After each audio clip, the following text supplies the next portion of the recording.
Chapter 10, August 22nd. Mom went to the post office today. Still no word from Dad. And at supper, she told us that there was a notice for a big meeting for all concerned at the high school on Friday. Announcements about the school year. Usually by this point, in August, there's a shift in the weather, and to remind you that the good times are about to end. A little chill in the evening. The days aren't quite so long, just a sense that in a couple weeks it's going to be school time again. But lately, all the days have been the same, cool and gray and dry. Sometimes it's muggy, but it never rains, and the sun doesn't shine, so it's hard to tell if the days are getting any shorter. I haven't been thinking about school, but now I am, and I realize I'm looking forward to it. It won't be school like I remember. It'll probably be worse than it was in June, and that was pretty bad. But at least it'll be something to do, people to see. And I may not like tests and homework, who does? But at least you can pretend it's for a purpose. School's about what's going to happen. A test on Fridays, report cards at the end of the month, graduation in 2 years. A lot of people laugh at that. What about food? My kids are hungry. I've been counting on school lunches. We can't supply lunches, Aaron's father said. Give your children a large nourishing breakfast and then feed them again when they get home from school. You want to tell us where the large nourishing breakfast is going to come from? A woman yelled. Aaron's father ignored her and all the other people who were starting to make noise. Naturally, the schools don't have electricity. We ask every parent to give their child a flashlight to take to school. We'll try and make the best use of natural light. But as we know, lately that's hard to come by. We're going to have to start with a 9 a.m. to 2 p.m. school day, but we'll probably change that as the days get shorter. What about heat? Someone yelled.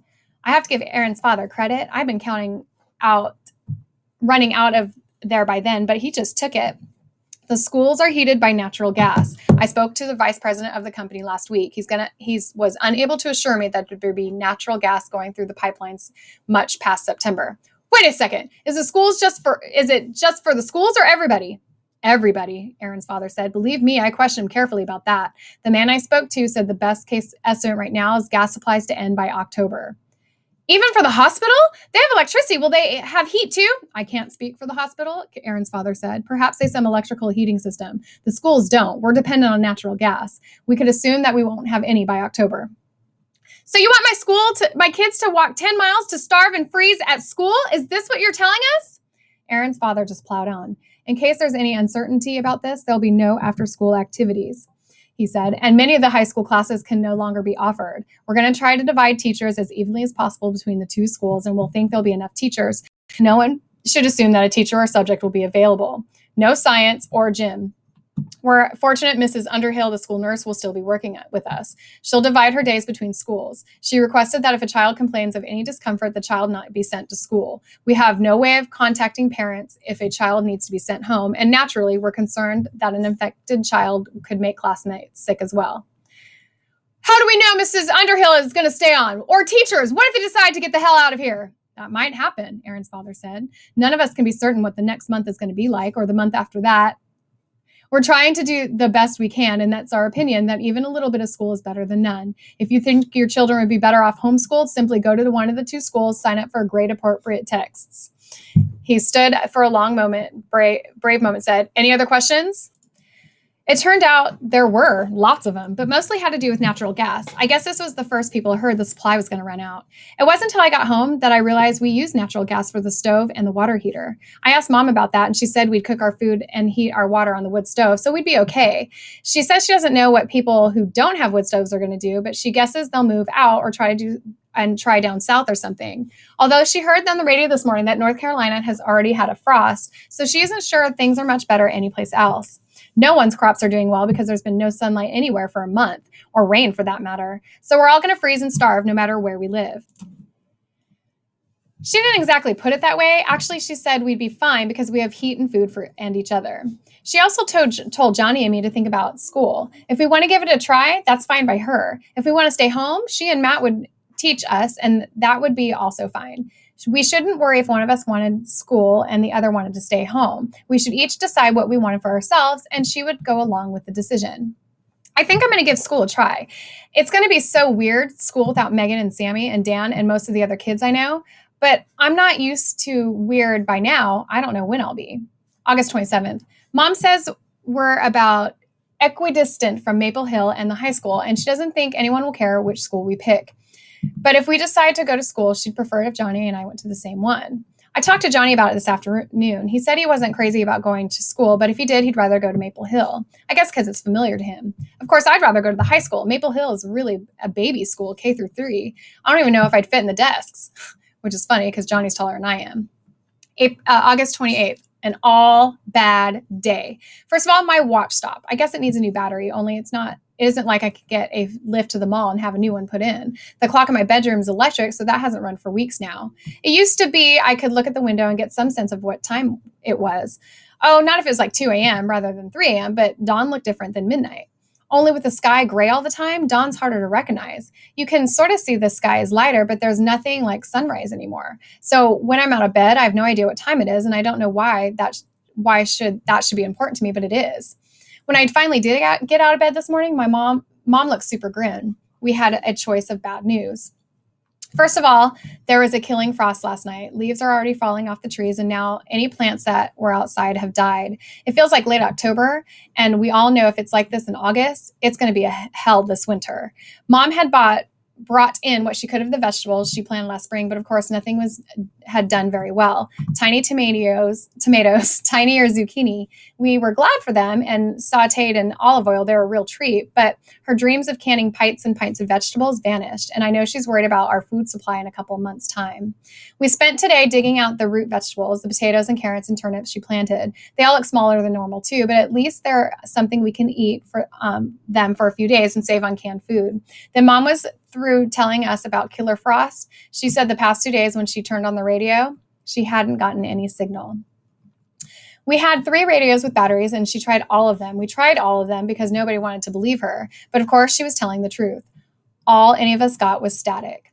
We haven't been listening to the news for months now. I haven't wanted to know any more than I have to. But Mom listens every morning for a few minutes, and she tells us what we need to know.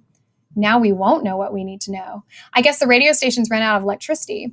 Matt says even those most powerful stations have their own generators. Those generators have limited capacity. But without hearing what's going on in the real world, it's easy to think there's no real world anymore. That Howell, Pennsylvania is the only place left on Earth. What if there's no more New York or Washington or LA? I can't even imagine London or Paris or Moscow anymore. How will we even know? I don't even know what time it is anymore. August 29th, something scary happened today, and I don't know if I should tell Mom or Matt. I volunteered to go on a bike run into town today, and I wanted to get the feel of biking to the high school in case Johnny and I ended up there. Maple Hill we'd do back routes, but it makes more sense to drive through town if we go to the high school. I also had some library books to return. I don't know what we'll do if the library closes. It's open 2 days a week, Monday and Friday, same as his post office. I bundled up.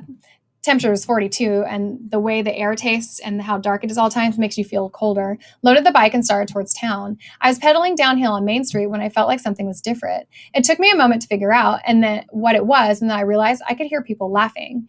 Nowadays, nobody's driving anymore. Sound really carries. There isn't much sound to hear. There's always a crowd at the post office, and sometimes there are people at the library, but that's pretty much it for town. I guess the hospital is busy and noisy, but I haven't been there in a while. So even though you can hear noise, it usually isn't any noise to hear. I didn't like the way the laughter sounded. It was scary hearing it, and I slowed my bike down and kind of hid in a place where I could look down at the couple blocks and see what was going on. There were 5 guys on Main Street. I recognized 2 of them, Evan Smothers, who's a year ahead of me in school, and Ryan Miller. He was on Matt's hockey team. The other guys looked to be about the same age, maybe older. Ryan and the other guy were holding guns. Not that there was anyone there for them to shoot. The street was empty except for the 5 of them. 2 of the guys were removing plywood off storefronts. One of them would break the pane of glass and go into the store. All the stores in town were empty. There isn't much to take out of any of them, so I don't know why they even bothered. It was the plywood they seemed most interested in. They removed sheets of it and put it into the pickup truck. I stood there watching about 5 minutes or so. Now that I don't have a watch, it's time's a guess on my part. No one tried to stop them. No one even showed up on the street. For all I know, I was the only person who saw what they were doing. Then I remembered if I backed up a block or 2, I could take the route to the police station. I don't think I've ever been so scared in my life. The gang didn't seem to realize I was there, but if they did, they could have shot me. Maybe they wouldn't have. Maybe they just would have laughed at me. There's no way of knowing. But it made me so mad to see them destroying the stores and stealing the plywood and having a truck that must have had gas. I thought about Sammy and the guy she went off with and how gangs like this must be all over the place, taking things from people who need them and selling things to people who could pay, however they pay. So I got more angry and then scared and backed up on the hill very quietly and biked around to the police station. I had no way of knowing if the cops could get to Main Street in time, but at least I could identify 2 of the guys. Only when I got to the police station, it was closed. The door was locked. I banged hard against them. I didn't want to yell because it was only a couple of blocks away from the gang had been taking down plywood, so I was scared they'd realize it was there. And I peeked in the window. Of course, things were dark, but I couldn't see anybody. It isn't like Howells has a big police department, and we never needed one, but I figured someone was there all the time. I guess I was wrong. I tried to figure out where else I could go. My first thought was the firehouse. But then I remembered the last time Peter came over, he said that people were setting fires in their houses to keep warm, and then the houses caught fire. And the firehouse had been closed, and they were seeing a lot of burn cases in the hospital. We should be careful with fire. It was a very Peter speech. At least he stopped saying we could be careful with mosquitoes because they vanished when the frost started. Thinking about Peter made me think about the hospital. At least there'd been people there. I biked an extra half mile or so to avoid getting straight down to town and went to the hospital. Things were really different from the last time I was there. There were 2 armed guards standing in the front main entrance and another 2 by the emergency door. There must have been 20 people standing by the emergency door. I went to the main door. "No visitors allowed," one of the guards said. "If you have a medical emergency, go to the emergency door and wait for a nurse to admit you." "But I need to talk to a police officer. I went to the police station and no one was there." "We can't help you. We're privately hired. We have nothing to do with the police department." "Then why are you here? Where's the police?" "We're here to make sure no one enters the hospital who isn't in need of medical care," the guard said. "We keep out people who want to steal food, supplies, and drugs. Can't tell you where the police are." "Probably moved out," the second guard said. "I know a couple of them took their families and started south a month ago. Why you need the police? Anyone attack you?" I shook my head. "Well, it's not wise for a girl your age to be out by herself. I won't let my daughters or wife go outside anymore unless I'm with them." Guard nodded. "Times like these, you can't be too careful. No place safe for a woman anymore." Thank you. I guess I'll go home now." "Do that and stay home. Tell your parents to be more careful with their children. One day a girl like you might come out for a bike ride and never come home." I shivered the entire ride home. Every shadow, every unexpected noise made me jump. I won't go to the high school. The only way of getting there is going through town, but the only way of getting Maple Hill is by back routes, and anyone could be there as well. It isn't like I can count on Johnny to protect me. Whoops. When I got in, Mom didn't notice that the library books were the same ones I'd taken with me. She asked if there were letters from Dad, and I lied and said there were. It probably isn't a lie, but I felt bad saying just the same. I didn't know what to do. August 30th. At supper tonight, Mom asked Johnny and me what we'd like to do. "I don't think I want to go to school. It isn't like anybody else is going to go." "You do realize you're going to have to study here. You can't just sit around and do nothing." "I know. I'll work hard." "What about you, Miranda?" Immediately, I burst out sobbing. "Oh, Miranda," Mom said in her not again voice. "Oh, Miranda" is how it should be sound. I ran out of the kitchen and flew up the stairs to my room, even though I knew I was acting like a 12-year-old. In a few minutes, Matt knocked on my door and I told him to come in. "You okay?" I blew my nose and nodded. "Anything bothering you in particular?" He asked the question so ridiculous that I began to laugh hysterically. I thought Matt was going to slap me, but then he started laughing with me, and it took both of us a few minutes to calm down, but we did, and I told him what happened in town. Everything. I told him who the guys were, how the police station was closed, and how the guard had said at the hospital. "Did you tell Mom any of this?" he asked. "Why not?" "She has enough to worry about." Matt was silent. "The guards are probably right. You and Mom shouldn't go out alone anymore. I guess it's safe going to Mrs. Nesbitt's, but no farther." "So we're prisoners?" "Miranda, we're all prisoners. You think I want to live like this? I can't go back to Cornell. I don't know if there is a Cornell anymore, but even if there is, I can't drive there and I can't bike there and I can't hitch a ride there. I'm stuck too. I don't like it any more than you do." I never know what to say when Matt admits he's unhappy, so I keep quiet.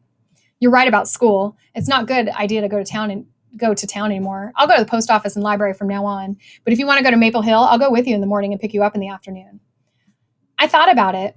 It isn't like I was excited about going to school. On the other hand, it makes me mad to think we're being forced to stay home. I may never leave Howell again, but at least like to be able to leave my house. "Okay, I'll try Maple Hill, but don't tell Mom what happened. I don't want her to worry any more than she has to."